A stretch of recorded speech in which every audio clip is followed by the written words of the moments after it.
Esse é mais um episódio do Papo de Boteco e hoje a gente está aqui no Baixo Gado, em Laranjeiras. Atenção, galera, o Rio de Janeiro é a capital mundial do boteco. Mas você já parou para pensar na história que existe por trás de cada balcão? Nós somos Thiago e Fernanda e esse é o Papo de Boteco. Uma série sobre os bares mais icônicos da cidade maravilhosa. Prepara o coração e o estômago, porque hoje a história é caprichada.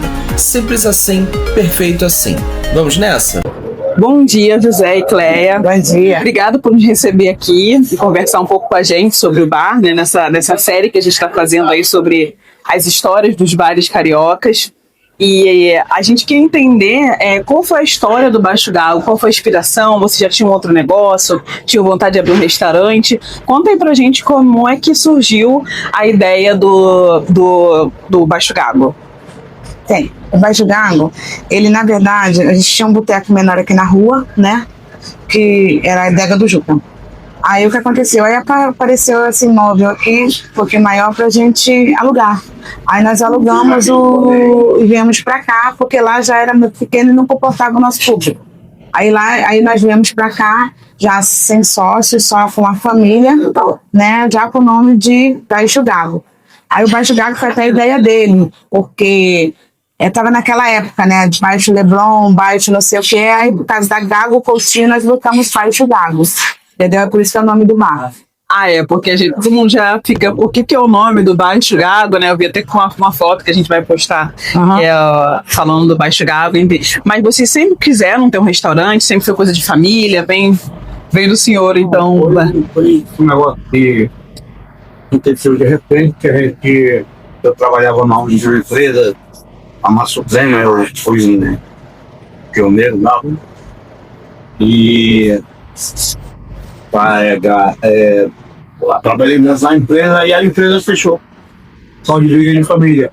Aí eu peguei esse rapaz que estava falando meu junto, ele onde só quando ele aí isso começou começou a crescer, e hoje é muito grande. A família trabalha eu e ela aqui, trabalha tem uma equipe grande para trabalhar.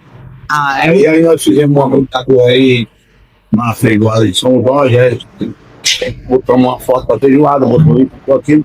Hoje a gente já está trabalhando 4 dias para fazer essa feijoada, porque foi o bico. A gente está preparando aí para fazer uns 200 filhos.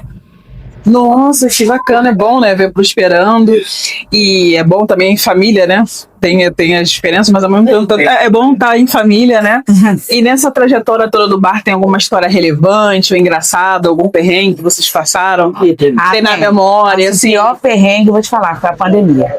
Imagino. Sabe por quê? Não é uma história que a gente deve passar, até em agradecimento aos nossos clientes, porque nós não tínhamos delivery, o nosso público era presencial. Então, o que aconteceu? Quando chegou, o prefeito falou, amanhã tá fechado. Aí meu pai falou, vem eu, você e o Arthur. Aí o meu cozinheiro falou assim, Cleia, eu venho, porque eu não vou ficar não, porque se eu ficar nesses lugares eu vou pegar o Covid. E ele veio. Cara, eu vou te falar, no primeiro dia foram quase 30 pratos. A gente não ia dar conta. Aí meu filho, a gente começou a correr atrás, botamos nos grupos. Cara, quando a gente foi ver, a gente estava com uma dimensão tão grande. Os clientes compravam todos os dias para ajudar a gente. A gente não sabia o quanto o bar era amado. Entendeu, né? Todo dia, não foi o melhor Dia das Mães. No Dia das Mães, a gente tinha 3 motoqueiros. Entendeu? Fazendo ceia de Natal. Então, a pandemia, para mim, foi um perrengue. E foi um momento que eu vi que nós fomos uns fênix. Que a gente se reviveu, entendeu? Porque pra mim aquilo ali já tinha acabado. Eu não ia voltar, eu não ia ter bar, eu não ia ter nada. Mas a pandemia mostrou pra gente que a gente é capaz. Que a gente é capaz de sobreviver, que a gente é capaz de se refazer. Entendeu? Isso eu devo muito aos meus clientes, que eu agradeço todos os dias. A pandemia foi meu pior perrengue. Eu acho que mais do que o retorno financeiro, claro, o retorno financeiro é importante, mas ter esse retorno de carinho, de atenção dos clientes. A gente me arrepio toda. Mandavam fotos de casa, tipo, entendeu? Não tem um bar, mas o bar veio até nós. Então foi uma coisa assim, muito gratificante. Acho que esse carinho é que te motiva a continuar. Pegar uma comida, tem uma favor de broca aqui, Que seria no rua do melhor de arroz de broca, bem mesmo, bem.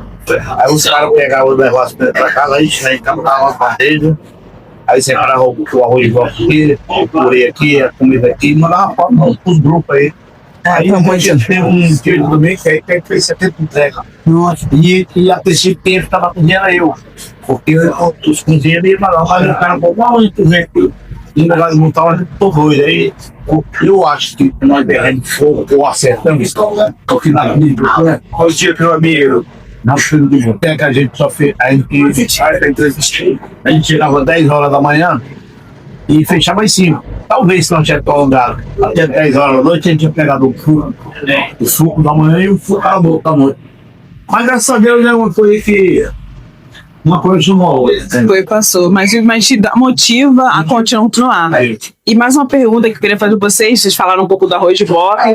Qual é o carro-chefe aqui, né? O que falar um pouco do cardápio, qual é o carro-chefe? É nossa feijoada. A nossa feijoada tá desde 2017, se eu não me engano. Se você botar site, Feijoadas do Rio. A nossa é a quinta melhor. Legal. E ela é servida todos os dias ou tem um dia específico? Não, a gente procura servir sexta, sábado e domingo.